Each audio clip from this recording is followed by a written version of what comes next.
Mr. Tooth Decay here. You know, making cavities used to be easy, but it's getting harder now. And mostly because of... Crest! Crest fights cavities, so I'm gonna fight Crest! Now, Crest's got fluoride in it, and Crest is always telling people to watch the treats, have checkups, and brush off it with Crest! Fluoride. It is hailed by the Centers of Disease Control and Prevention as one of the 10 great public health achievements of the 20th century. In fact, for over 60 years, the American Dental Association has stated that brushing with fluoride toothpaste will prevent tooth decay. But is this true? Is there more to this story than what we've been told? Triumph over tooth decay. Procter & Gamble announces Crest toothpaste with Fluoristan, its exclusive fluoride compound, world's greatest weapon against decay. Look, Mom, no cavities. Yes, Crest toothpaste really cuts down cavities because Crest has fluoride. The same fluoride dentists put right on teeth to prevent decay. With Crest, you put this fluoride on your teeth at home, too. Prevent cavities. Use Crest. Crest is accepted by the American Dental Association. Today, 95% of the toothpaste sold in the United States contains fluoride, and 72% of all water is fluoridated.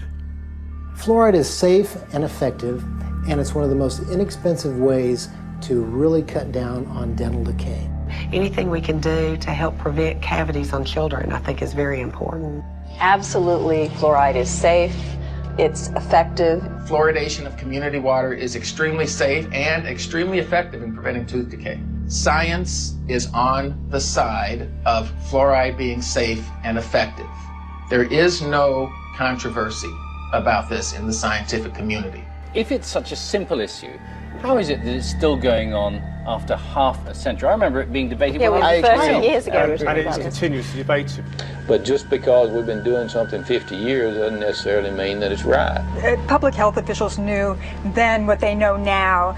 Would we have fluoride? Would it be added to our drinking water? Well, today a coalition of scientists, dentists, and doctors are taking action to stop fluoridation until it is proven safe.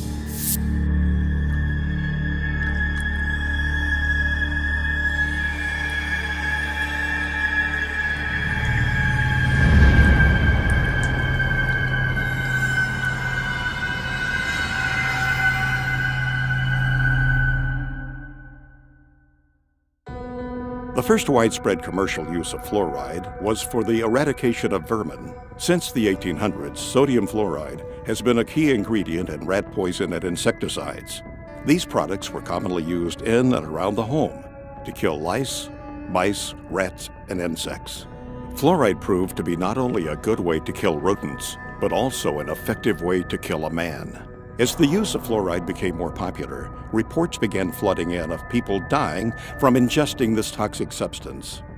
Headlines screamed, "Roach poisoned in pancakes kills 11 men. Rancher takes dose of poison by mistake." Article after article, all having the same tragic endings, proving that sodium fluoride can and does indeed cause death. In fact, during the last part of the 19th century, the Industrial Revolution was taking hold of the modern world. An unfortunate byproduct of this technological revolution was that it created the most toxic pollutants known to man. And the most hazardous and destructive of them all was fluoride. In his award-winning book, The Fluoride Deception, investigative journalist Christopher Bryson examines fluoride's disturbing history. Bryson notes that in its early days, fluoride was a widely known and well-documented killer. Documentation from early lawsuits against fluoride manufacturers clearly shows that fluoride was a hazard, not only to humans, but to the environment as well, with damages reaching into the tens of millions of dollars. By 1930, the aluminum industry was the largest and most influential fluoride polluter. Industrial giants such as Alcoa knew they had to do something. Vegetation and livestock near Alcoa plants were being decimated as toxic fluoride fumes lingered, rendering nearby cattle lame and crippled, even causing death. One newspaper article from that time proclaimed, "During the past year, we had 51 head of cattle die. We had laboratory tests made, and these tests show excessive amounts of fluorine in the liver and kidneys. Also, some of our young cows had lost their teeth. Our saddle horses were so crippled from fluorine poisoning, they had to be shot. The serious nature of fluoride toxicity was beginning to be realized. As a result, fluoride's threat to corporate America was laid out in an exhaustive review conducted by the U.S. Department of Agriculture. Toxicologist Floyd Dietz warned of new medical information exposing fluoride's harmful effects. Danish scientist Kaj Roholm singled out the aluminum industry, specifically Alcoa, as the source of much of the fluoride poisoning. Fluoride was causing irreparable damage, and the word was getting out. Alcoa knew they had to act fast. Their high-powered attorneys sprung into action, quickly buying up farms and paying out settlements. Ironically enough, during that time, the U.S. Public Health Service was under the jurisdiction of the United States Treasury Secretary, Andrew W. Mellon. Mellon was the founder and major stockholder of Alcoa. He was also the founder of the Mellon Institute, an industry-funded research institute that was notorious for giving corporations such as Alcoa the scientific data they needed to defend themselves against lawsuits. The Mellon Institute published questionable and self-serving evidence that supported the effectiveness of fluoride in fighting tooth decay. In doing so, the Mellon Institute rats had put a smiling face on what had been a scientifically recognized environmental and workplace poison. It was an aluminum industry-funded scientist, Dr. Gerald Cox, who worked at the Mellon Institute, that first made the proposal to artificially fluoridate public water supplies. Mellon's economic interest in fluoridation was obvious. Fluoridation provided the chemical industry an opportunity to void liability of their poisonous fluoride waste by means of promoting it as a health benefit. The official human experiments began in Grand Rapids, Michigan on January 25, 1945. 107 barrels of sodium fluoride were delivered to Grand Rapids, where city technicians began tipping them into the city's water supply. They were the first to publicly fluoridate their water. It was to serve as the test city, and its tooth decay rates were to be compared with those of non-fluoridated Muskegon. The study only lasted 5 years. There are no permanent teeth in a child born at the beginning of the study. It was an unblinded study. They did no measure of safety, and they claimed that there was a tremendous benefit to the permanent teeth. Well, there weren't any permanent teeth in the children that were born at the beginning of the study, and soon thereafter they fluoridated Muskegon, the control city. It's a phony baloney study used to demonstrate the benefits, where there are none. Unfortunately, fluoride's ugly side has almost entirely escaped the public view. As Bryson points out, historians have failed to record that fluoride pollution was in fact the biggest legal worry of the industries that were involved in developing the atomic bomb program. As some may remember, the Manhattan Project was a secret program which brought the atomic bomb into existence. But what most people are totally unaware of is the fact that fluoride was an essential element in the production of the atom bomb. There's a guy named Harold Hodge that was the chief toxicologist for the Manhattan Project, and basically, in order to create the nuclear weapons, they needed massive amounts of fluoride. He was hired as a toxicologist or part of the team to determine, is there going to be any toxic effects of fluoride in this project? Really what they were worried about is they were worried about lawsuits. They knew that there was negative effects of fluoride. They had to basically invent this whole scheme so they could use the high levels of fluoride in the Manhattan Project to create atomic and nuclear weapons. For more than 70 years, the Public Health Service has assured society that fluoridation is safe and effective. These assurances have largely rested on the results of the 1945 Newburgh-Kingston fluoride carries trial. This study compared the safety of fluoride in drinking water for 2 New York cities, one fluoridated, the other not fluoridated. The impetus for the first fluoridated city, Grand Rapids, was born from this study. However, recently declassified documents show that this study was a complete fabrication. A trail of declassified Manhattan Project papers unearthed by investigative journalist Christopher Bryson showed that the toxicology department at the University of Rochester, which was under the direction of Harold Hodge, secretly monitored the Newburgh experiment to, quote, supply evidence useful in the litigation arising from an alleged loss of a fruit crop. In fact, these once restricted documents reveal that as far back as 1944, the Manhattan Project was spending money on toxicology studies on fluoride. Why? Because fluoride was the key ingredient used in the process of enriching uranium. Enriched uranium was the linchpin of the U.S. military's fledgling nuclear weapons program. Fluoride became a national security issue. The declassified documents suggest that Newberg was simply another human experiment, one used to justify the interests and advancement of the nuclear industrial state.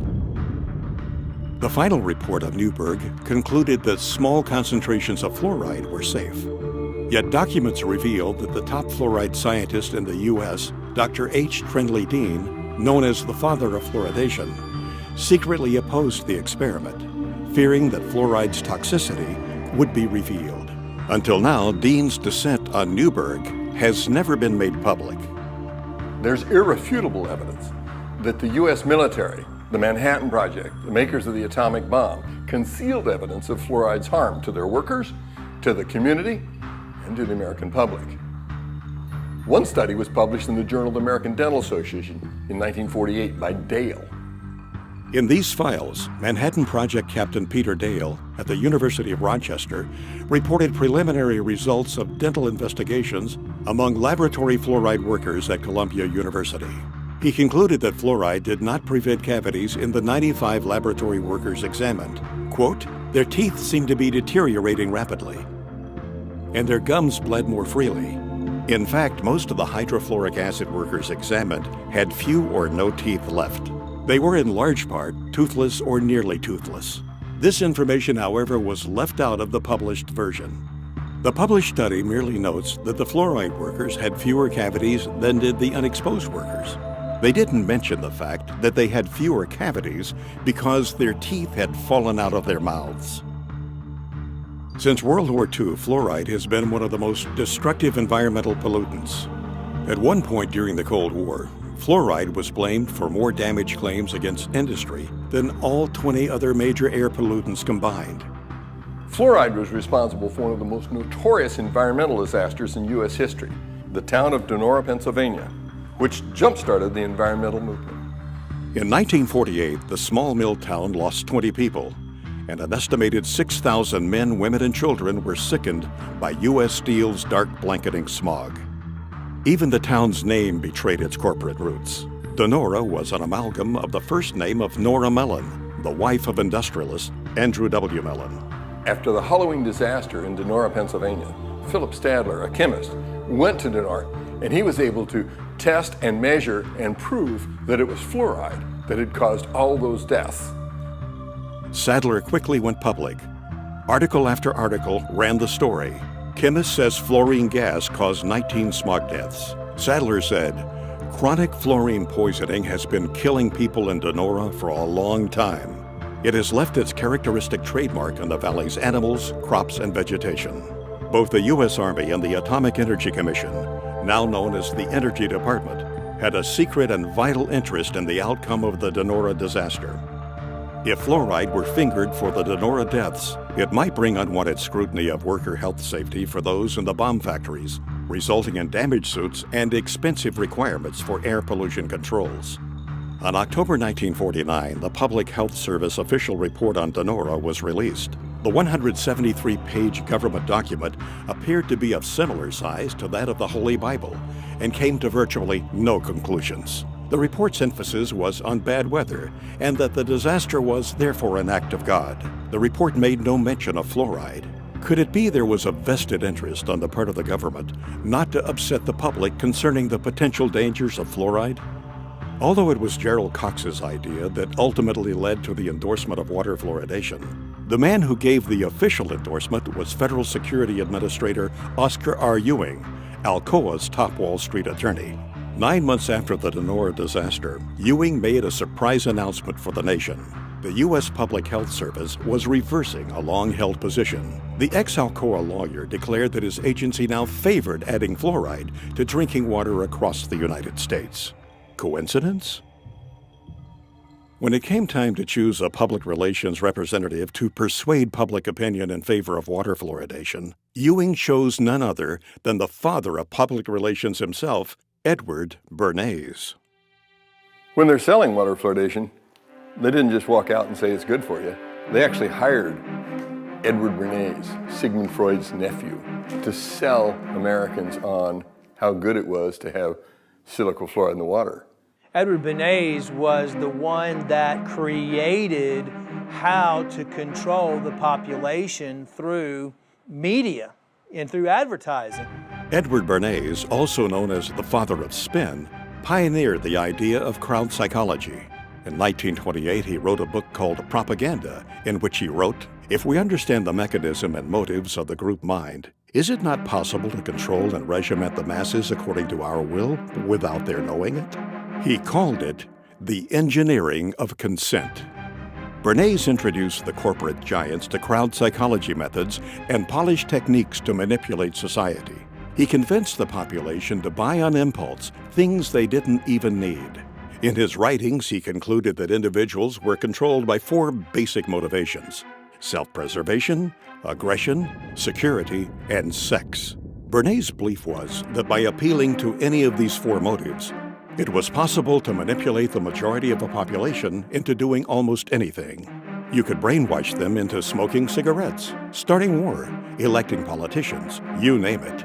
And given the proven effectiveness of these techniques, it was no coincidence that the Aluminum Company of America asked Bernays to head the campaign for the fluoridation of the United States water supply.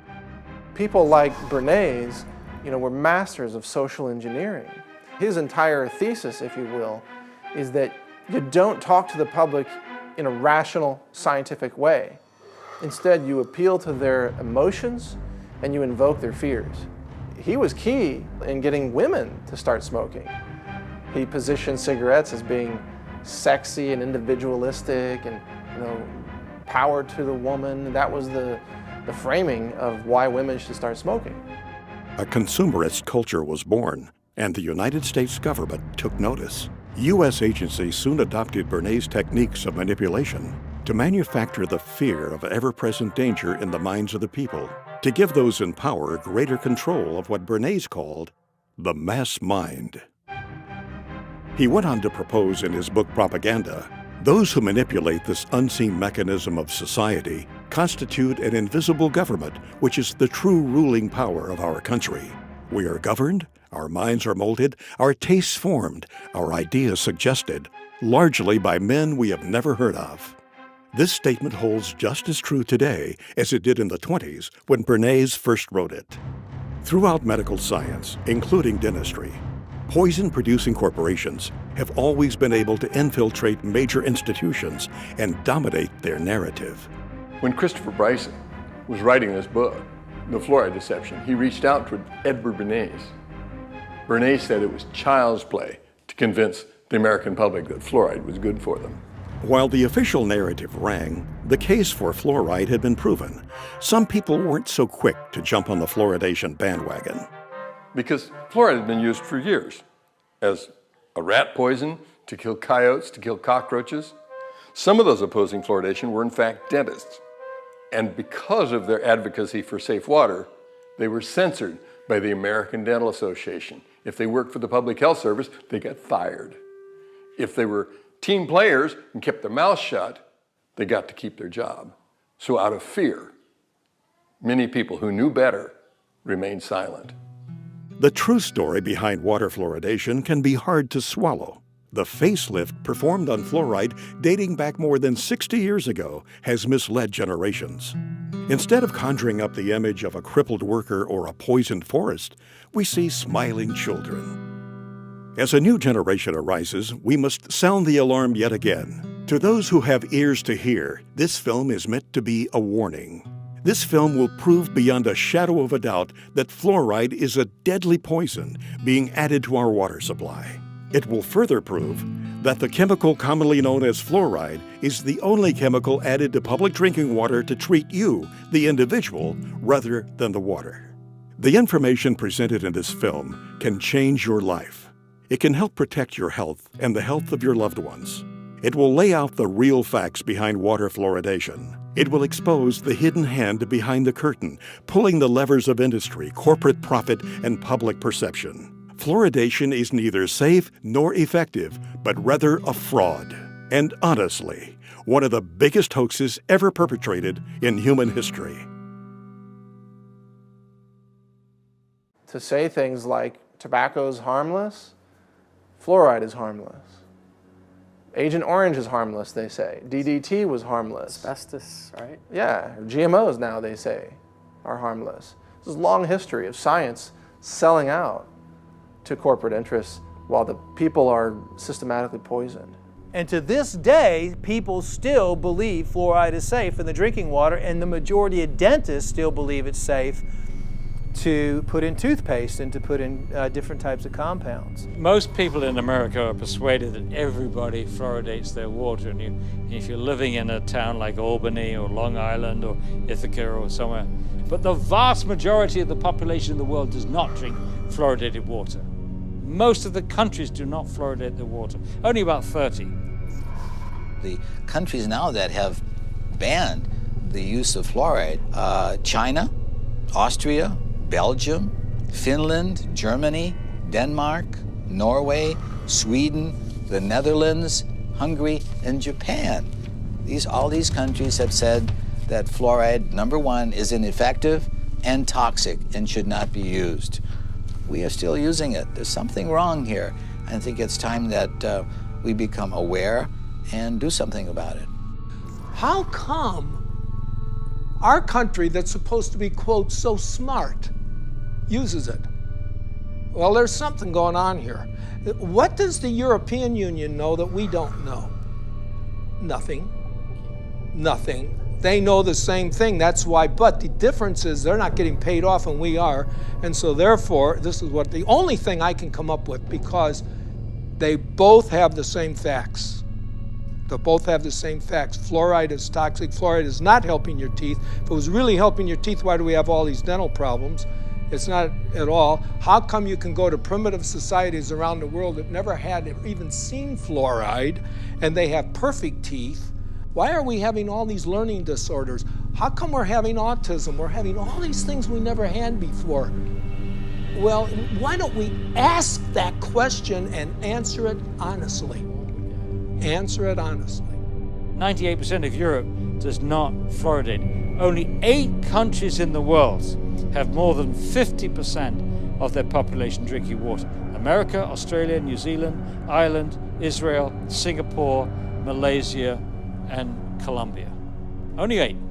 I think Europeans have come to their senses on several issues, not all of them, but on many, GMOs being one of them and fluoride being another.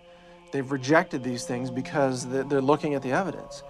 America tends to be way behind the curve on really recognizing reality in the realm of fraudulent hoax science.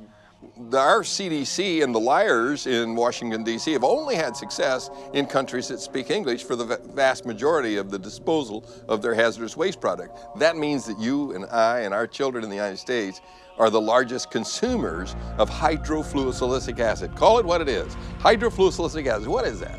Hydro is water, fluo, fluoride, silicic, sand, and it's missing an electron. It's acidic. It'll kill you. You take your hand, dip it in like that, you're gonna die.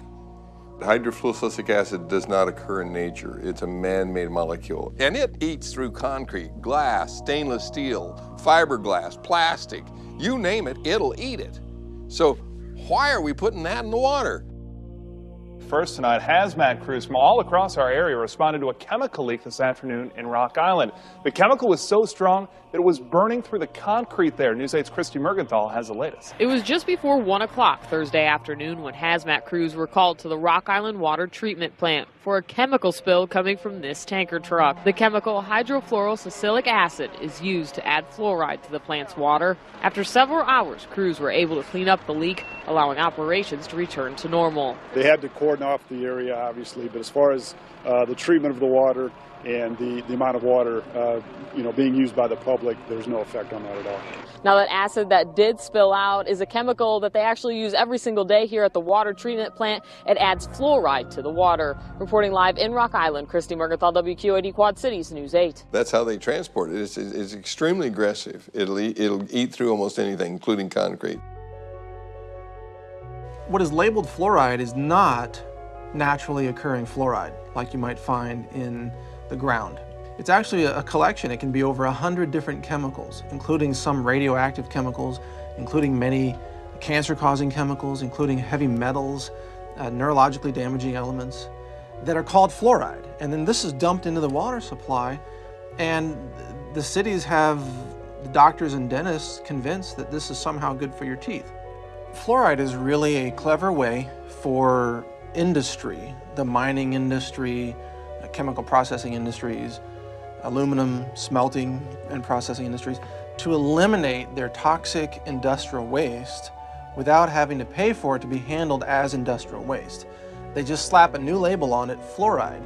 They sell it to cities, and the cities dump it into the water supply.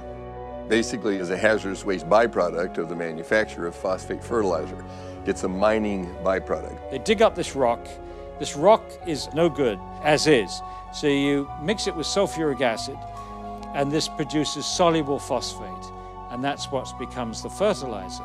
It's a byproduct that they can't do anything with. It's a poison, so they sell it and make fluoride out of it. It was a fraud. It was a scam from the get-go. It is a means of getting rid of fluoride.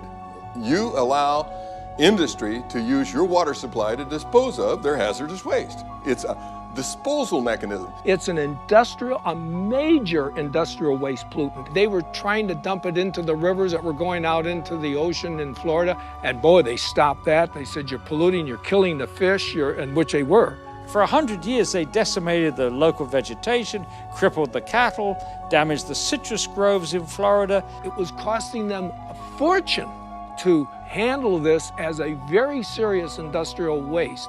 And so they're helping Cargill get rid of their hazardous waste problems. Cargill is the largest privately owned corporation in the world. They were also the largest producer of hydrofluorosilicic acid. Cargill at one time had like 90% of the market. When the hurricanes went through Florida, they knocked out the holding pond, so there was a shortage of hydrofluorosilicic acid, and so they reached out to the rest of the world, and now we get it from Mexico and Japan and China, because none of those countries allow fluoride in the water supply. They don't put it in at all, so obviously it's piling up in those countries. I don't think we need to be helping other countries out with their disposal of fluorosilicic acid. Fluoridation is the worst recycling practice in the world, so I support recycling. But to take the hazardous waste from the phosphate fertilizer industry, which cannot be dumped into the sea by international law, and cannot be used locally because it's too concentrated, and to take that product and put it into our public drinking water is sheer lunacy. It's bizarre. I mean, George Orwell, Kafka could have written this play. It's lunacy. There are 250,000 tons dumped annually in the water supply. Does that sound like a big figure to you? If you had 1 ton and were worth over $1 million, you'd be a poor person by the time you got rid of that ton. It's extremely expensive to get rid of. Is there anybody that you know that might be willing to talk to us, perhaps a whistleblower, somebody who's been injured or? Yeah, there's a guy who wrote a book, Toxic Torts, the tell-all book about the phosphate fertilizer industry, Gary Pittman. He'll tell you the story. Is that where's he out of? In Florida. That's where all the phosphate mines are in the United States. That's right. Paul, looks like we're going to Florida, buddy.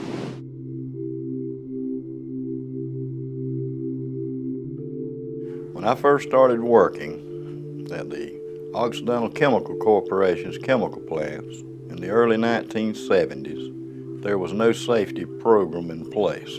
The only equipment you had to wear was a hard hat and safety glasses, and we didn't wear the safety glasses half the time because it wasn't enforced. The environment was very dirty. The air was filled with dust and toxic fumes. We worked 8, 12 hours a day, sometimes longer, sometimes double shifts in those conditions. When you're 18, you think you're invincible. Had a physical by their doctor, and he actually put on my application a perfect health specimen. Mistakenly, you tend to believe that somehow you're invincible and blindly step into harm's way without a thought about the future consequences. I started working there when I was 18. I was in excellent health. I quickly rose to a supervisory position and was making about $50,000 a year. However, my success came at a high price, my health and well-being. My first and last job was working for Occidental Chemical Company in the phosphoric acid plants in Hamilton County, Florida. So Gary, what made you write this book? I wanted to leave a history behind on what happened to me and some of the co-workers here in this county. And it kind of gives the inside look at a phosphate plant, mainly the chemical plant where phosphoric acid is made. Former employees of Occidental Chemical Corporation have filed a lawsuit against the company. They say they have life-threatening diseases because the company did not follow safety procedures. Paige, they have diseases like leukemia, emphysema, and toxic brain syndrome. For years, doctors struggled to diagnose them, but finally they found a common link. It was the phosphate plant they all worked for. Gary and several other former employees are suing Occidental for failing to provide adequate safety education and gear. One woman's husband died of bone cancer before his battle could make it to court. They messed up my life. They messed up everybody's life, and they're continuing to mess up other people's lives. They need to come in and realize and admit to what they are doing. When Gary Pittman filed a lawsuit against Occidental Chemical Company, he knew what he was getting into. Occidental was a mammoth organization and no stranger to litigation. It was Occidental that had been responsible for one of the most horrendous environmental tragedies in American history, the Love Canal. President Carter declared a state of emergency today in the Love Canal area of New York's Niagara Falls, where toxic chemicals were discovered oozing from the ground. My 3 kids were born with birth defects. My wife's had cancer. This was a site that literally is best described, orange goop, toxic soup is what it has been referred to. You had 80 different chemicals. I mean, some very bad stuff was in these people's backyards, was literally seeping into their basements. Health officials are urging more families to move, but that's not as simple as it seems. Between the years of 1947 and 1953, the Hooker Chemical Corporation, which is a subsidiary of Occidental Chemical, used the Love Canal section of Niagara Falls as a dumping site for toxic waste. Today, we write the final chapter of the environmental disaster called Love Canal. In doing so, we make clear that when people make a mess of our environment, they should and they will be held responsible for cleaning up their mess.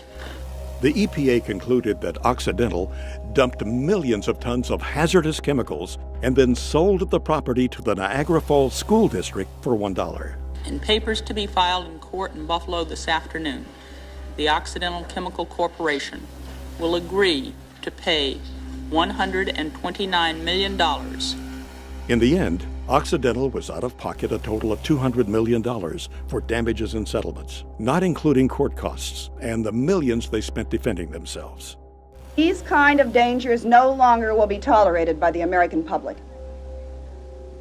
The day of discarding hazardous materials indiscriminately and haphazardly is over.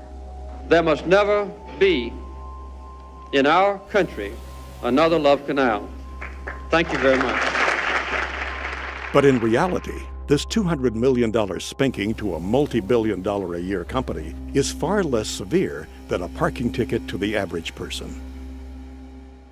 Occidental had a pattern of disregard for environmental issues. In the summer of 1979, the New York Times reported that Hooker's plant in White Springs, Florida, was convicted of polluting the air with fluoride. Even more damning were the copies of corporate memorandums passed among Hooker executives in which it was revealed that Hooker's top echelon knew and approved of the pollution violations. Finally, Hooker Company officials admitted to accidentally poisoning local water supplies not only at the New York location, but at their Michigan and California plants. The White Springs plant that Gary Pittman worked for not only was polluting the air with fluoride, but had also dumped tons of waste on their own property. In a leaked inter-office memo obtained by an insider at Occidental's White Springs plant, reveals 25 different waste disposal sites buried on the property. This highly classified document lists the hazardous, carcinogenic, highly fluoridated toxins that are all buried on the site and are still there today. Gary Pittman knew that he was about to embark into a David versus Goliath scenario. Occidental was not to be trusted. They had been known to buy and intimidate officials. They provided financial support to the campaigns of certain political candidates and owned judges. Gary had only 12 lawyers against Occidental's prestigious law firm, Holland & Knight, which at the time consisted of 540 of the nation's top lawyers. However, to his benefit, Gary had the documents to prove his case. He also had a stellar record within the company and was known as a company man. He was a loyal and hardworking employee. The last thing he had ever imagined doing was to sue the very company that had provided him such a good life. In spite of this, Gary felt as though he had no choice. He was sick and couldn't work. So Gary named a price that could make him go away, and Occidental accepted. In the end, Gary settled out of court with Occidental, but his health problems still linger.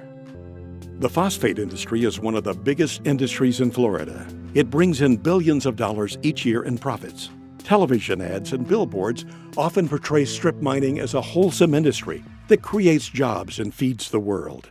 However, a closer look reveals the extreme toxicity to our environment and health. Paul, I think what you need to do is get some aerial shots of that plant.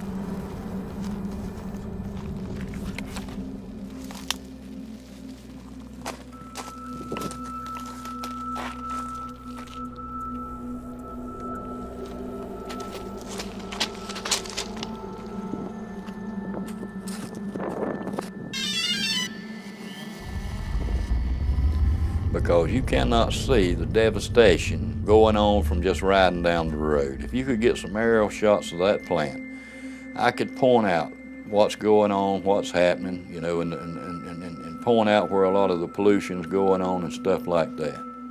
What people don't realize is this is where hydrofluorosilicic acid starts, because you have to mine the rock, you have to make the phosphoric acid, and hydrofluorosilicic acid is made from the fumes off the phosphoric acid. Then it's put into the city's drinking water. I worked out there my whole life, basically, and I never seen that good of shots. You don't see this on Google Earth. I mean, you just see an overview and you get the idea that those are there, but...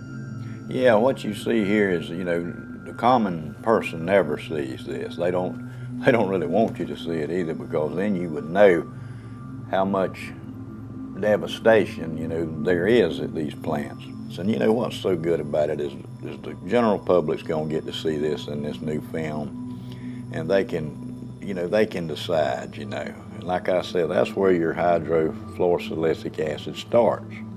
That's the way they mine. It's overburdened. They take the overburden off to get to the ore. Basically, they take a nice forest area, they cut down all the trees, they burn all the stumps, and they take all the topsoil off.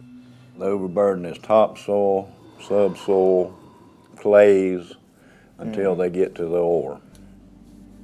This right here is just, they've already dug it all out. Yeah, they've mined this, and as you can see the forest in the background, and you can see the huge chunk of land that they have mined. The phosphate lobby is very, very powerful. You know, it's a sad situation. It's devastating to the earth.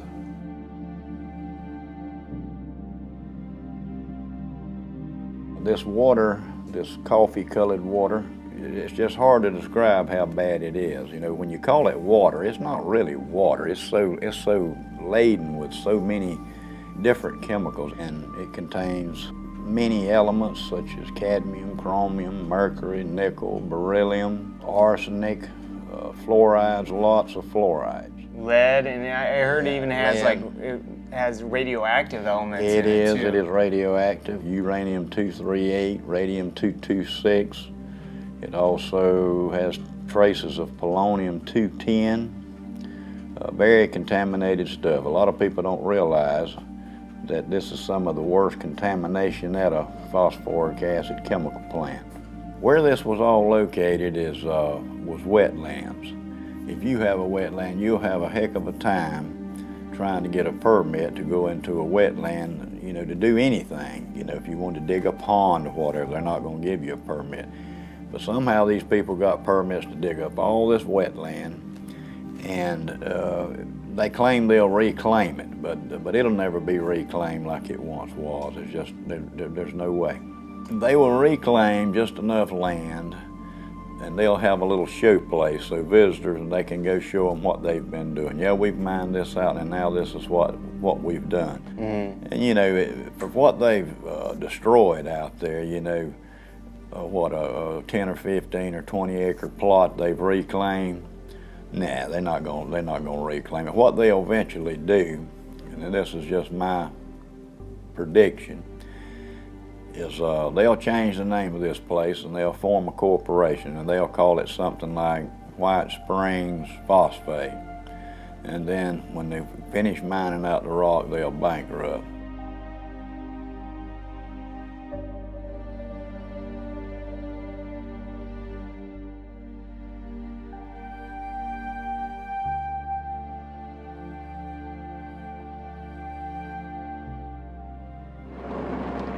Up here on the right, we're going to have the administration offices. They used to be in the chemical plant, and they moved them. It used to eat the pantyhose off the women's legs. Wow. It says, "To whom it may concern, I worked at the above-named company, Occidental Chemical Company, White Springs, Florida, in 1968 and part of 1969. Our accounting department was located in the admin building, which at that time was located at the chemical plant. Many mornings when we employees would get out of our vehicles, women, our pantyhose would dissolve off of our legs. It was explained to us that it was a chemical fallout, not to worry. Our boss would see that each of us girls would get $1 to get us another pair of pantyhose. The chemicals also would eat small pit holes in the paint on our vehicles. Years later, they moved the admin building away from the chemical plant to out by the main road. And there's several more names here of other girls that could testify to this. So there's three things you can see from the space station, and that's the Great Pyramids of Egypt, the phosphogypsum stacks of Florida, and the Great Wall of China. And that's how large they are. They have them in South Florida and Central Florida that are 400 acres big. It's a huge operation. They dig cubic tons of rock a day. What is with the water up there? The pond water is water they use for the process, and it's recycled. The water's used over and over, and it gets stronger and stronger and more contaminated. How do they contain it? Just by building a dam like that? A dam around it, and that's what I was fixing to tell you. There's no liner under that stack. It's right on top of the ground, and it is leaching. Sure it is. Through the groundwater. Yeah, I read somewhere about a sinkhole that took place. The reason the sinkhole developed is because the acidic water eating away the limestone. And once the limestone gives way, you're in the groundwater. Wow. Because in Florida, when you drill a well, you have to go through the limestone to get to the action. Sure. When that 84 million gallons fell through in there, it contaminated all this water around. It had to have. Like I said, you know, it's just a matter of time before, you know, you have a sinkhole like that. It's just a weak point. Wherever there's a weak point in a cavity in the limestone is where the bottom falls. Eventually going to happen. Yeah, in all of them. In all of them. It's just a massive, massive operation. Yes, it is, and if you'll see, there's sections in this phosphogypsum stack. Mm-hmm. When the sinkhole caved in one of these, it was one of these sections. It wasn't all of it. Only that one section was 87 million gallons. Whoa. So you could multiply that times 4. You know, that's just a lot of toxic waste to be going into the aquifer. In addition to this recycled toxic water up there in those ponds, you call them, in addition to that, they're taking fresh water too, right? Of course, they use a lot of fresh water because, see, this is the main thing that they don't want you to know, is what they call the water balance. It just makes them nervous if you start talking about the water balance. What do they add back when they need water if it's leaching? Right. It's going away. So they have to add some fresh water to keep the process going. Right. The phosphate industry uses more fresh water than any other industry in the state of Florida. You know, and sometimes they have to release water out of those toxic ponds. Where do they put it? They put it in the creeks and it runs into the Swanee River. Now what they do to it is lime it to bring the pH up so it don't kill the fish immediately.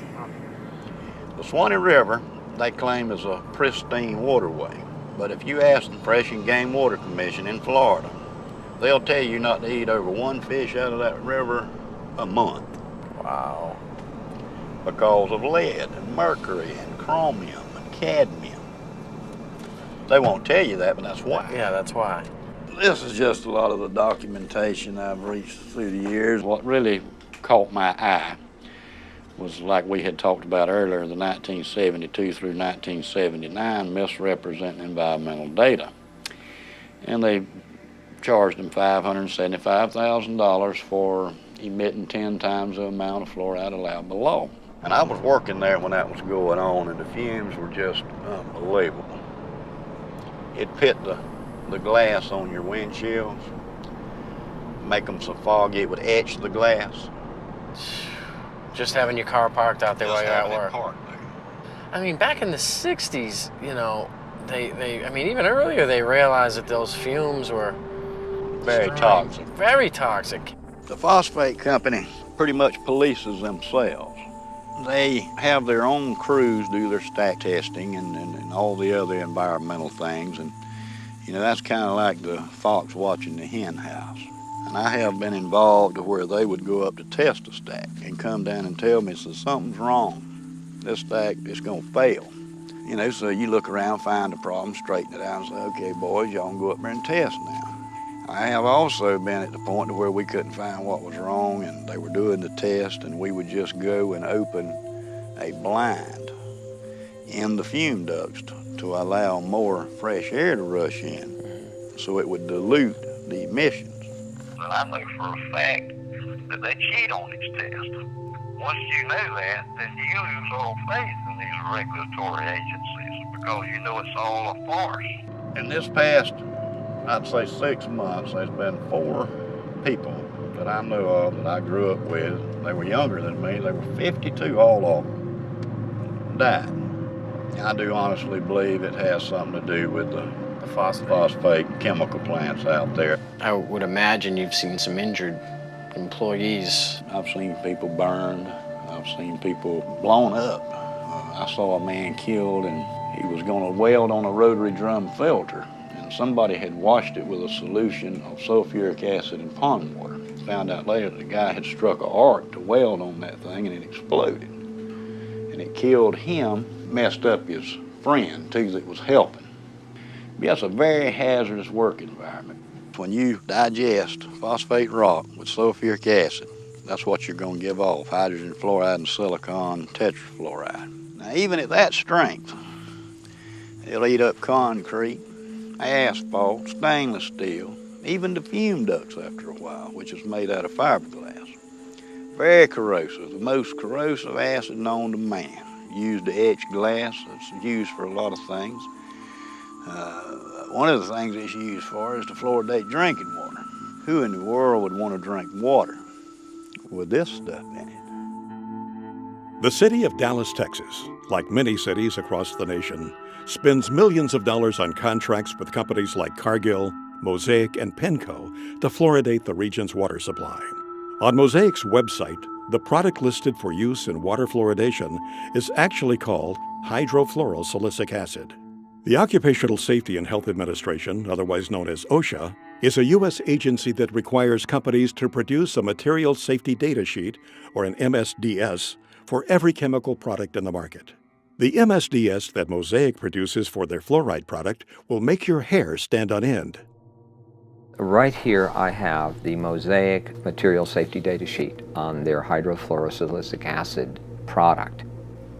A material safety data sheet is a very important document to disclose safety and health issues about possible exposure to this chemical. The MSDS sheet is supposed to inform you about what is this chemical, what's in it. So what we find in the case of the Mosaic, their hydrofluorosilicic acid, is that it is not a pharmaceutical grade product.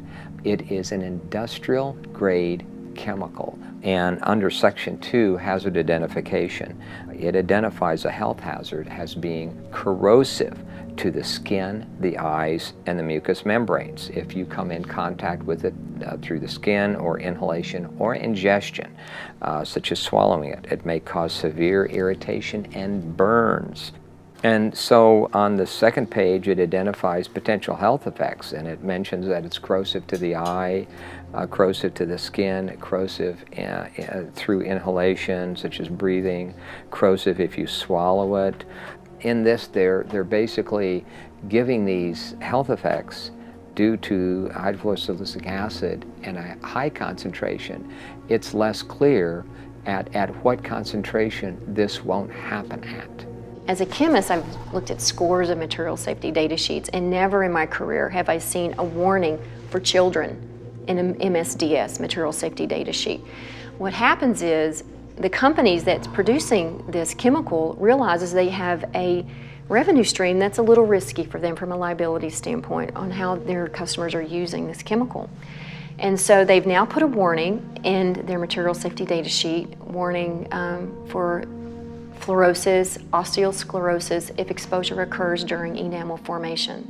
There are no children working in these chemical plants. There are no children being chemical handlers. So this warning is for the end user. And so we've presented this to the City Council, and they have now been alerted that their own supplier has put a warning. And this is where we came across and said, you now need to put a warning, at least for children that you've received from your supplier. You need to put that downstream. So now the liability is on them too. Hydrofluorosilicic acid has no known benefit in human or any physiological system. It's not even useful in any mammal. So adding that to the public water supply for an alleged benefit is a fraud, and it's a crime against the citizens of this country, and it's cumulative over a lifetime. It is a very noxious poison, and you do not have to take my word for it. If you've got a Webster's dictionary, open it up. One of the definitions is fluoride, a violent protoplasmic poison. Then you have to go look up protoplasm. We are protoplasm, so violent protoplasm for us. Say, let's put that in the water and see how the kids turn out. So, as we're learning, it seems like there are no rewards to this. It just seems it's just all risks. It's all risk. It's a big lie. There's no benefit whatsoever. It's all risk. Let's get to the science. That's what I say. Instead of covering it up, let's look at the science. What do these fluoride chemicals actually do to human beings? There's all kinds of research out there showing it really disturbs the functioning of the body in a number of ways. Inactivates 62 enzymes, increases the aging process, increases the incidence of cancers and tumors up to 17%, disrupts the immune system, causes genetic damage, interrupts RNA and DNA, repair enzymes activity, increases arthritis, and is a system poison. These are all validated by scientific data. We have in America today all of the symptoms of hypothyroidism, obesity, heart disease, neurological impairment. I have been very sick. I was diagnosed with hypothyroidism about 10 years ago. There was no family history in my background that explained why I had this thyroid illness. What were some of your side effects? Feeling very cold, hair loss, concentration issues. It really controls your metabolism. So I had gained about 10 to 15 pounds, which is very unusual. I was very athletic my whole life and never was overweight. So I'd gained weight. I was sleeping a lot. Again, your metabolism is tuned down. Doing the research, fluoride is an irritant to your thyroid. Your thyroid wants iodine. And if it doesn't get iodine at the concentrations that it needs, then it gets whatever is closest that you're providing in the environment. If you look at the periodic table, you see that fluoride, chlorine, bromine, and iodine are all in the same column. That means they have very similar electronic structure and reactivity. So that's why your thyroid will uptake fluoride and chlorine when you're not giving it enough iodine. It's a gradual accumulation of the fluorides and the other things you're exposed to out there that just gradually wears on you through the years. And that's one reason it's hard to pinpoint a health problem. Because, you know, you work out there 6, 7, 8, 10 years before you start noticing things, and then it's almost too late then because it's already done the damage. But I've been real weak and just lethargic. Yeah. So when the blood work come back, the guy asked me, he said, "What have you been doing?" I said, "Nothing the last few days. I've been laying on the couch at home, you know, I ain't felt well." He said, "You sure you hadn't fell off of a building or something?" He said, "Look," he said, "you have a muscle destructive process going on." That was exactly what he told me. And I said, what does that mean? He said, "You got a muscle destructive process going on and there's nothing I can do to help you." One of the key questions is, if you run the world and you don't want competition, how do you shut down people's consciousness? How do you do that? Well, you put poisons effectively into the water supply that compromise these gateways of consciousness. And fluoride is one of the most powerful poisons that is routinely used for this purpose. The pineal gland is actually kind of located in the center of the brain, and it secretes two hormones, DMT and melatonin. Melatonin actually regulates your sleep cycles, and it's kind of like a feel-good hormone, which also helps regulate your puberty, and it helps regulate all your hormone structures inside your system. The pineal gland to me is so important because it's been regarded as like the third eye, and even in Egyptian times they call it the eye of Horus. They call it the pineal gland because it kind of resembles a pine cone. And if you look at the staff that the Pope has, it has a pine cone on it. And if you look at statues throughout the Vatican and throughout history, you'll see the shape of a pine cone, and you'll see symbols showing the importance of the pineal gland. Now, the pineal gland is also regarded in some religions as the seat of the soul, or it's your gateway or your connection to God. If you know that the pineal gland is the consciousness of the human, and that could be your connection with God, why not take it out? And the fastest and easiest way to take out the pineal gland and to calcify the pineal gland would be with fluoride, because fluoride has an affinity for those areas in the body that produce calcium hydroxyapatite. Today in the United States, children are reaching puberty much earlier in age than they did in the past. Some evidence indicates that fluoride, via its effect on the pineal gland, could be a contributing cause to this trend. In 1997, Jennifer Luke published her PhD thesis on fluoride in the pineal gland. In her dissertation, she conducted animal studies and concluded that fluoride exposure has been found to cause early puberty in females. Similar findings have been reported in 2 epidemiological studies of human populations that are drinking fluoridated water. The first study was conducted in 1945 during the Newburgh versus Kingston fluoridation trial. It was discovered that girls in fluoridated Newburgh were reaching menstruation on average 5 months earlier than the girls in unfluoridated Kingston. But the result was not thought to be significant at the time. In 1983, another study was conducted in which a man with the last name of Farkas reported that girls living in highly fluoridated towns began their first menstruation cycles at a much younger age than girls living in less fluoridated areas. When the pineal gland is calcified, it causes an onset of puberty. In my documentary, Crippling Waters, one of the ladies in there, we called her the star, a 9-year-old girl. Take a look at her. Does she look 9? She's exposed to high fluoride in her family's well water. Her dad, who's only 20 years older, is starting to bend over like this and starting to become crippled. He can't put his hands above his head. The calcification of the pineal gland is an adaptive process so that that child can have babies by the time she's 14 because she's going to be crippled by the time she's 40. Fluoride's role in earlier puberty needs more thorough investigation. When one considers the seriousness of a possible interference by fluoride on a growing child's pineal gland, it underlines the negative and dangerous effects of fluoridation. Dave, so what we're learning is kind of frightening because it seems to me that once it's in your body, is it there to stay?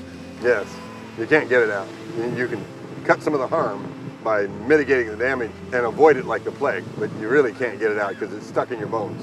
And that's why you have all the skeletal symptoms, you know, the joint pain, the arthritis, and all that stuff. The first signs that fluoride is poisoning your bones is pains in the joints, stiffness in the joints, pains in the bones. Well, you go to the doctor with pain in a joint, he says, well, you got arthritis. Well, arthritis, joint, ritis, pain, oh, okay, joint pain. So we got somebody speaking to us in Latin, oh, you got joint pain, super duper. We have millions of people with arthritis in the United States and in fluoridated countries, 1 in 3 adults. Nobody's ever looked to see if some of those arthritis cases may have been caused or exacerbated by fluoride. Just not looking. Are bones with more fluoride stronger or less strong? And the answer is less strong. They got studies where they tried to give them a dose of fluoride, sodium fluoride, to cause an increase in bone mass. It did, but it weakened the bone itself. So those are case-controlled studies. That's the gold standard in medicine. So we have case-controlled studies showing that if you give people fluoride, it accumulates in their bones and it causes the bones to become white, opaque, increases the bone density, decreases the bone tensile strength. And they actually took bone that was removed from people for the purpose of replacing a joint or a hip, put it in a little device here where you put a weight on there and snap it, and they showed that the more fluoride in the bone, the quicker it snaps. Have you ever wondered, how come everybody has hip replacements, knee replacements? I mean, you can go on and on. I can think back when I was a kid, that didn't happen. You didn't see all these crippled people. I mean, you saw a few, but it wasn't common. I mean, how does it end up in our bones? Is it that where our body just finds? It's calcium-rich tissue, so your body parks it there because it's got to dispose of it some way, otherwise it would kill you. So it parks in the bone and then it kills your bones. What it does once it fills up with fluoride, that you get little spikes on the outside of the bone. If you take a hand and take a bone and run your hand up and down a normal bone, it's slick, and that's because muscles move around on the bones when you're running or jogging or lifting weights and all that stuff. Your muscles are moving around on your bone, and it's slick, so it doesn't hurt. Well, if you make that bone the texture of sandpaper, then when the muscle moves around, the fascia tears, and it hurts to move. And so fluoride accumulates in calcium-rich tissues, which are bone, ligaments, cartilage, joints, and teeth. So you have to look at this as if you have a lifetime body burden, and the less you're exposed to, the longer you can go before you develop symptoms. The first most irrefutable symptom of fluoride exposure is pain. And that's what we saw. My wife and I filmed a documentary in China.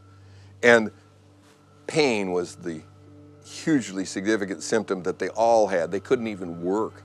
And, you know, in China, if you don't work, you starve to death. Have you ever heard of dental fluorosis? No. No.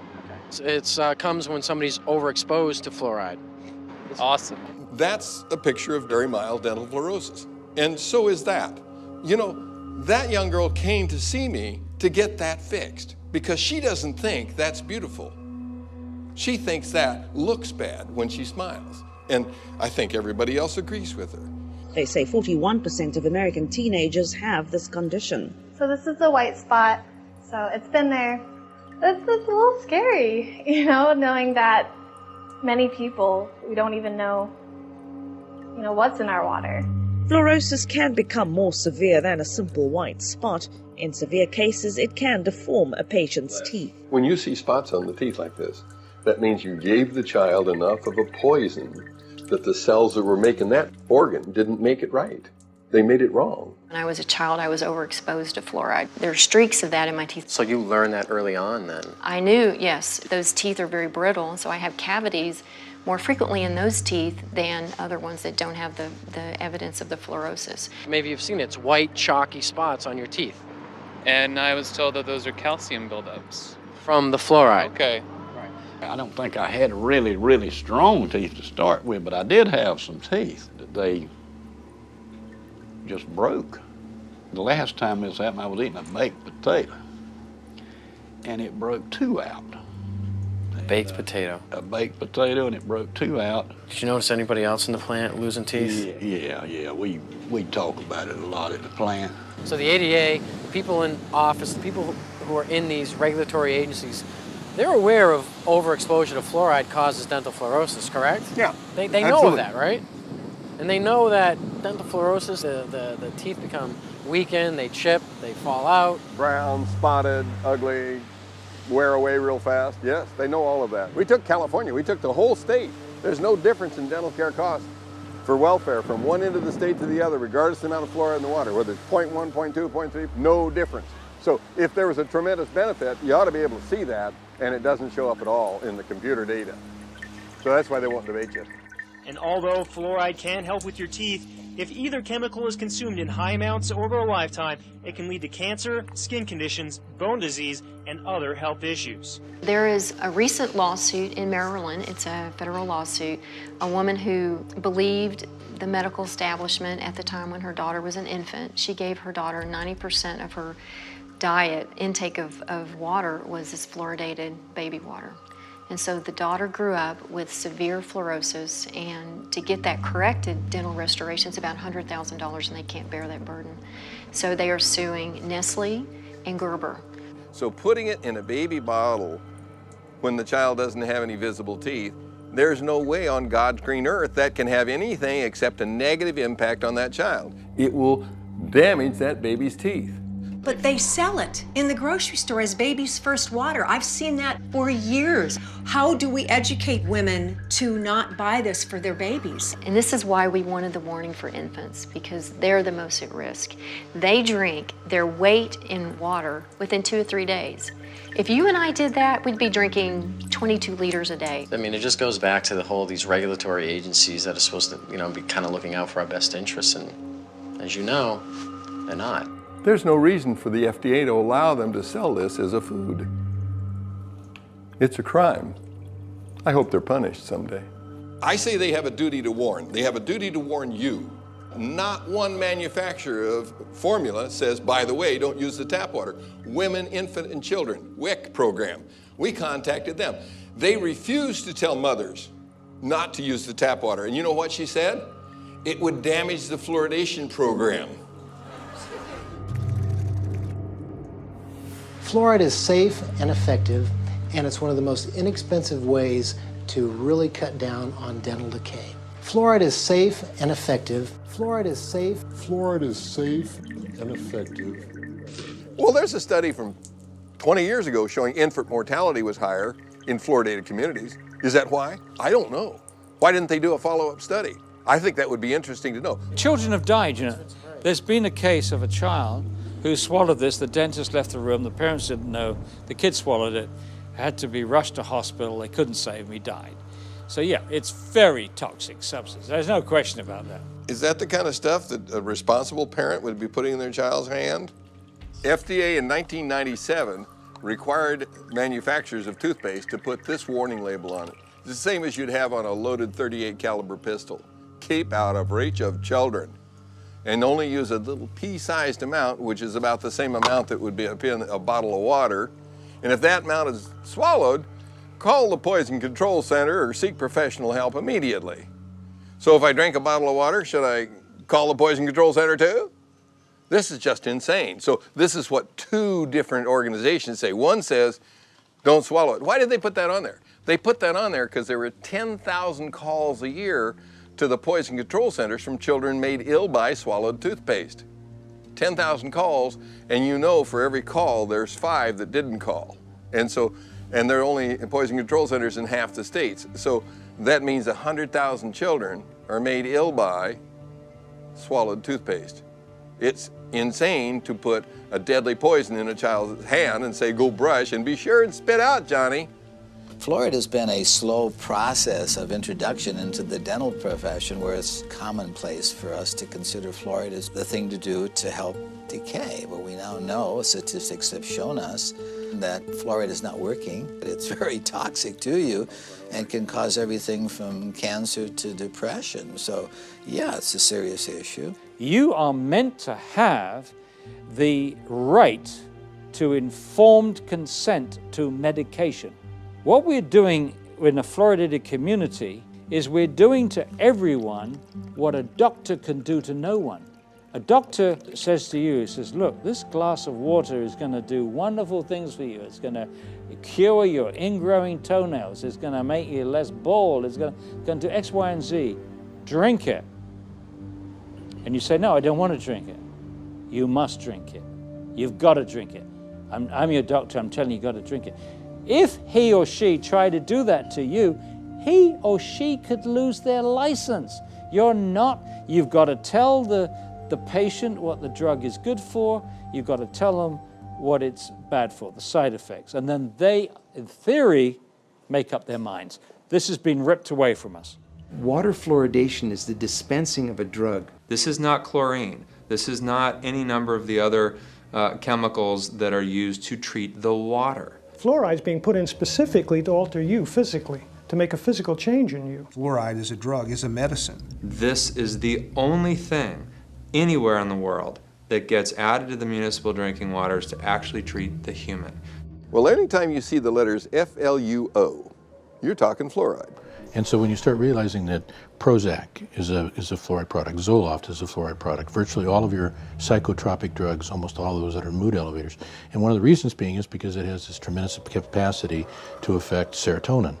Serotonin being the chemical that goes from one neuron to the other brain neuron. And so when we looked at the selective serotonin reuptake and basic inhibition of the serotonin to be taken up, that's the fluoride that's doing that. Prozac is fluoxetine. It's a fluorinated psychoactive. Matter of fact, almost all your psychoactive drugs are fluorinated drugs. They put it in there both as a carrier and an accelerator of the effect. The actual active ingredient in Prozac is fluoride. Prozac is made almost entirely from fluoride molecules. It is, like SSRI drugs, are similar molecularly to some of the elements in fluoride. Remember the school shootings in Columbine, Colorado? Yes. They were on SSRI drugs. Those drugs make your mind think that you're not living in the real world, that you're actually just sort of experiencing a false reality. And I think fluoride has much the same effect. There's tons of products that are pharmaceutical products that, in some cases, the fluoride is just being used to what I call potentiate it, to actually make it a stronger one. Fen-Phen, which was the diet drug that was taken off the, well, why did they take it off? Well, fenfluramine, you can hear the fluoride part in there. The fenfluramine was the part that actually made the thickening of the heart valves so that they pulled off. Amazing part about it is Rohypnol, the date rape drug. A lot of people just call it that. The roofie. Okay, yeah, right? Roofie. Yeah, and so what does that roofie do? Basically, it causes an anterograde amnesia. Well, okay, that's a fluoride product, so how does it do that? Well, we probably should have guessed that it would do that already anyway, because if you went in and had surgery, general surgery right now, knock on wood that you don't have to ever do that, but if you were, they would give you 4 molecules of fluorine and 2 of bromine and 1 of chlorine, and that's what knocks you out during that time.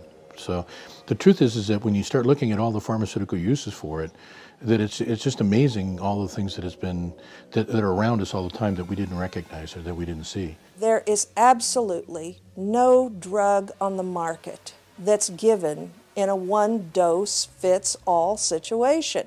We don't put other things in the water to try to keep everybody's blood pressure down or everybody's stroke risk down. And there's no reason why we should be trying a one-size-fits-all approach for this either. Once you put a medicine in the drinking water, you can't control the dose, because you can't control how much water people drink. You can't control who gets it, it goes to everybody. If you ask a pharmacist if there's any drug in his store that was safe enough to give to everyone, young people, old people, sick people, people with poor nutrition, give it to them in any dose, they'd laugh at you. It's ridiculous. There's no way you can give out a medicine without being able to control the dose. And one dose cannot fit all, and you can't give a medicine to everybody. You are forcing it on people who don't want it. There are people in this audience who've spent far more time researching this issue, including David, myself, and many other people in this audience, and they stated categorically to the mayor, to the city councillors, we do not want you to force this medicine on us.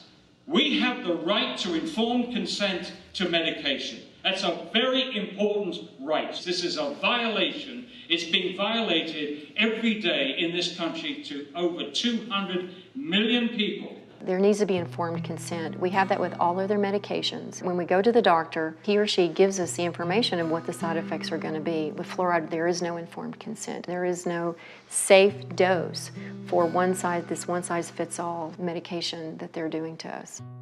Now, all of those issues are important, but the one that really concerns me is the impact of fluoride on the brain.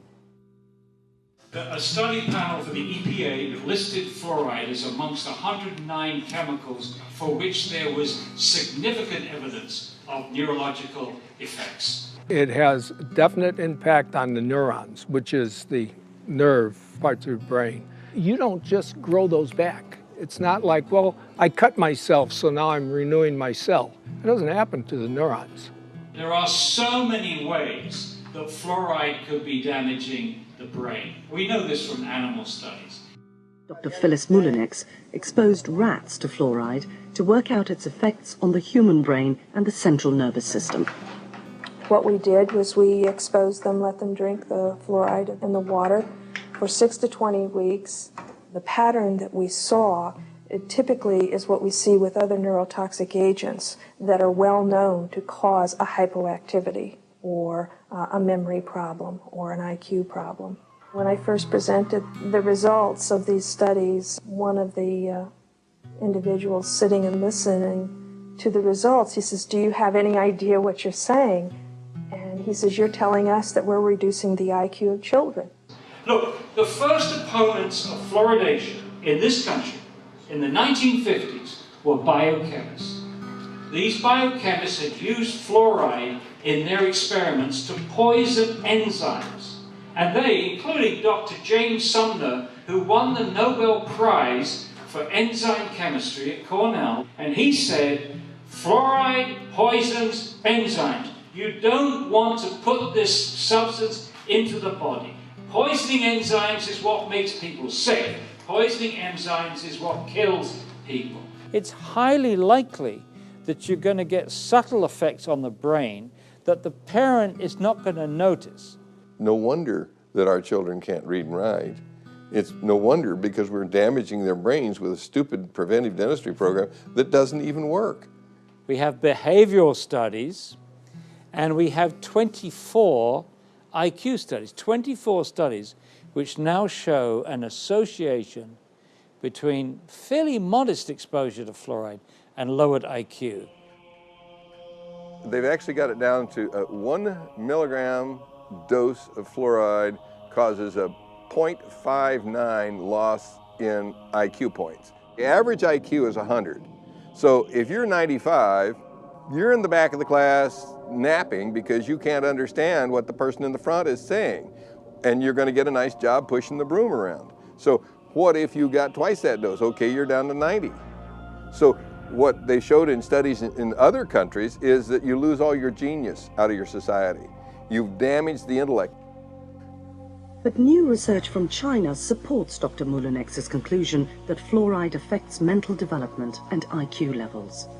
I've heard a great deal about a chemical that can be used on the teeth to help prevent decay. Is that a good thing to use? It certainly is. We use a fluoride solution, and we have evidence that for some people... 50 years ago, American government scientists had clinical evidence that fluoride affected the central nervous system. But all this was kept secret. Chemical? You're going to put some chemical in my mouth? All mention of the effects of fluoride on the central nervous system was stopped. In my view, fluoride is where lead was in the early 70s.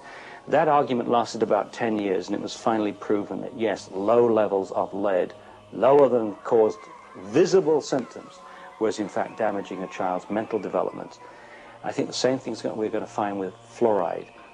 As someone who has gotten off of fluoride, I can tell that my thought processes and my concentration is higher. And so when you damage the IQ of the children, you lose your place in the country as a leader, and we have. And that's because of the damage that our government has allowed to happen to the intelligence of our children. If there wasn't research out there that's shown conclusively that it affects the brain and the neurons, that it affects the immune system, that it affects the bones, and it is incorporated into your body, fluoride bonding is strong.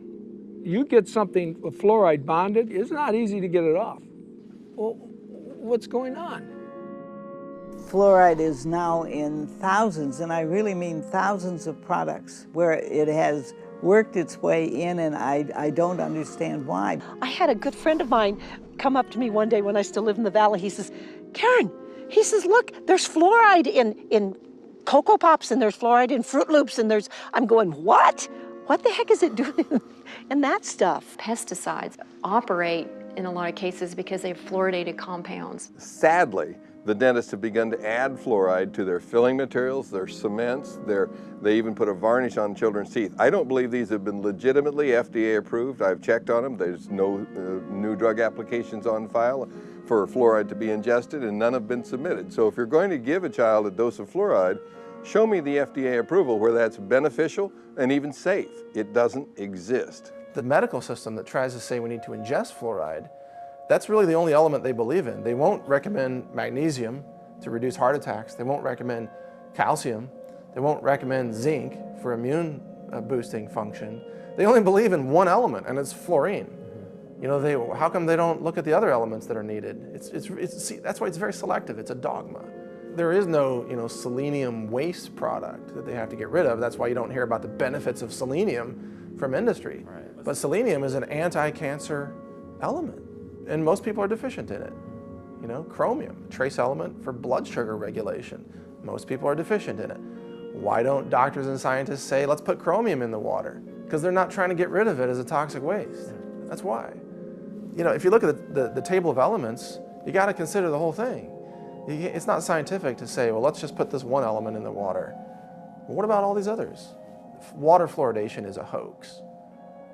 It's not scientific. It's not good medicine. It's not public health policy.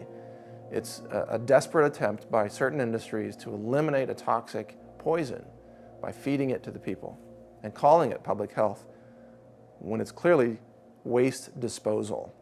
It comes down to this? Yeah, the government's paying 35 dentists at the Center for Disease Control to go out and promote the addition of silicon fluoride to the public drinking water. So it's making a lot of people who can't do dentistry money. Where money and power are is a magnet to criminals. And so Washington, D.C. becomes a vortex of evil. And I'll tell you, when you're controlled by a few people, which is the government, who controls the government? Money. Big money. And if they're about money, then we have a conflict of interest. We want our children to grow up healthy and strong, and they want to make profits. There are solutions out there. There are answers to this. There's a ways to get around and possibly clean up your system. What can we do? The best thing you can do is look at what the body's made of, which is water. Every living substance is composed of water. People ask me, what's the easiest, simplest way to start regaining my health? I say, change the water. When you start flooding your body with water, if you have no access to anything else, no supplements, and eating clean foods, which would mean raw, organic fruits and vegetables, and if you have access to superfoods, which would be like chlorella, spirulina, blue-green algae, stuff like that, I still think that distilled water is the best. I recommend adding organic apple cider vinegar to their distilled water, because what it does is it brings it back to life. When you distilled water, you lose all the minerals in it. It's a clean water, but it's not an active live water.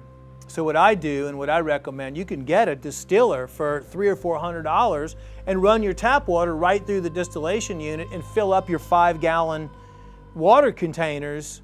And then every time that you fill it up, put a little cap full of organic apple cider vinegar in there, the raw kind, and then you're getting vital nutrients, live enzymes, probiotics, and it's just one of the cheapest, most effective ways to regain your health or to just, give you a lot of good, active, live nutrients, and it brings the water back to life.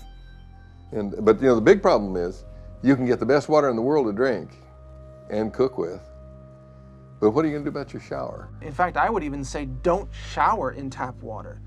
That's so toxic that, look, where I live now, I'm drinking and showering in either rainwater or well water.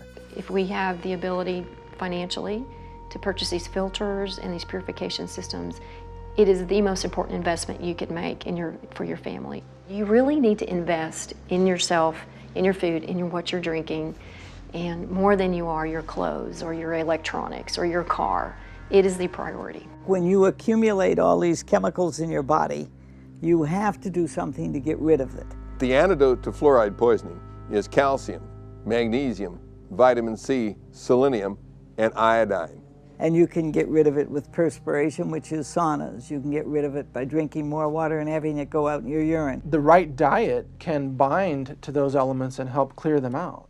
I'm not drinking any more water with fluoride. I'm not eating foods with fluoride. I'm not cooking my pasta rice soups with that fluoridated water. So I completely took it out of my diet. Considering the fact that fluoride toxicity has become a huge problem, kind of teamed up with Alex Jones and his staff over there, and I was asked, what can we do? There's no product on the market that targets specifically fluoride detoxification or fluoride cleansing.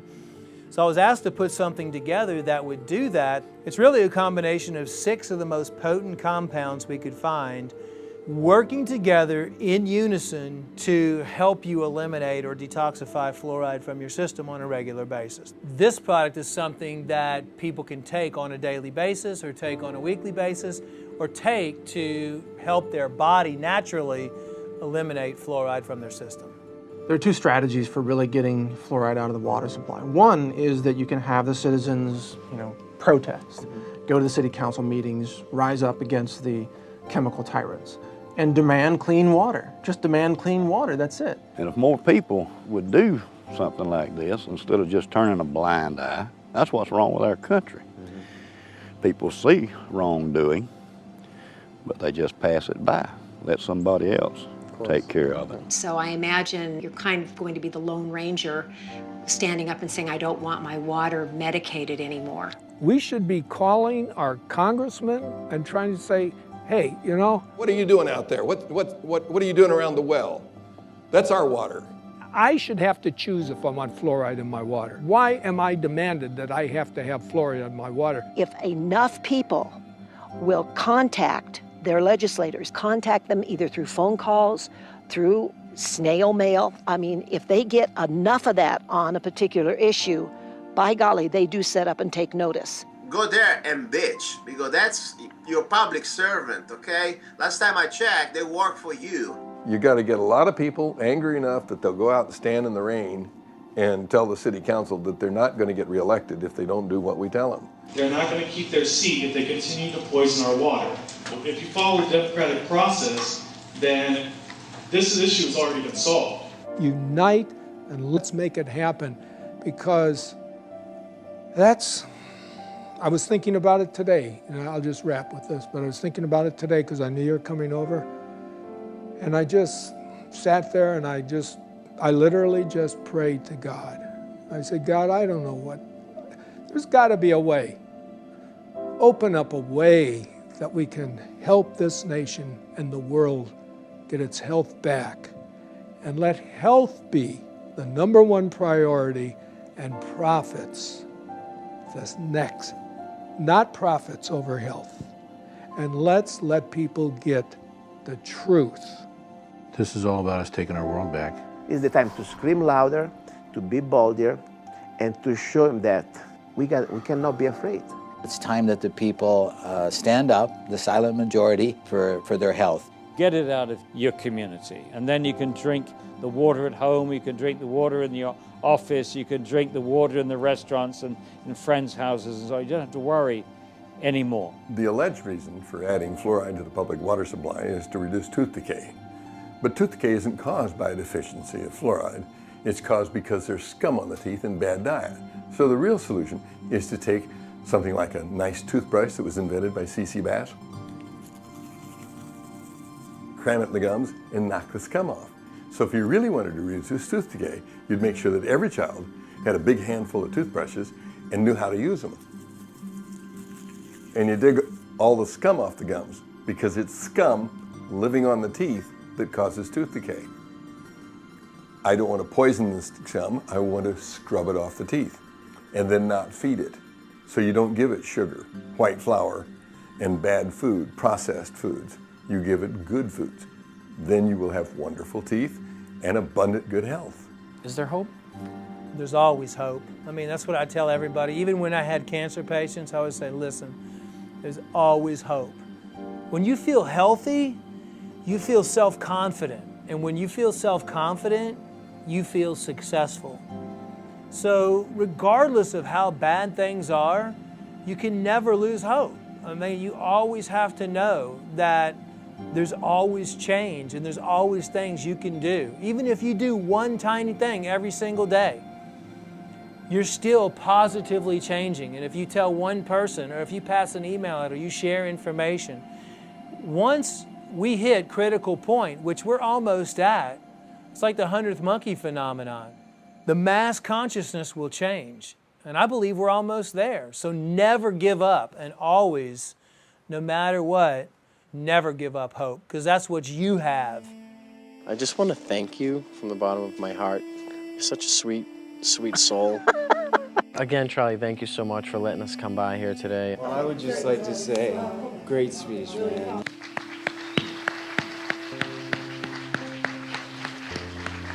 Thank you for all your work you've done over the years, and your discoveries, and your journey, and your just everything. Thank you so much. Appreciate Welcome. it. Thank you. Thank you, thanks, Paul. Maybe good you man. too. You're the man. Okay, Thanks so much. Thank you. Appreciate it. Thank you. It's been a treat. It's a pleasure to talk to you, and I'm hoping that this will get the message to more and more people. Now, this is fantastic. It's going to be a great educational tool, and we appreciate you being here. And thank you so much, and we'll look forward to seeing you again. Likewise. Thanks for having me. You guys are incredibly powerful, and I want to say thank you for what you're doing for all of us. I really wish this project the greatest success. People need to hear this message from all of those that you've interviewed. This is powerful information, and I imagine that in 50 years, people will be watching this. You know, some DVDs will survive. Yeah. Yeah. I just got the chills. And they'll be watching this, and they'll look back and say, there were some filmmakers who did know what they were covering, who weren't willing to just sell out and do some explosions and on-screen sex and this and that. They actually had a message for humanity. That's what you guys are doing.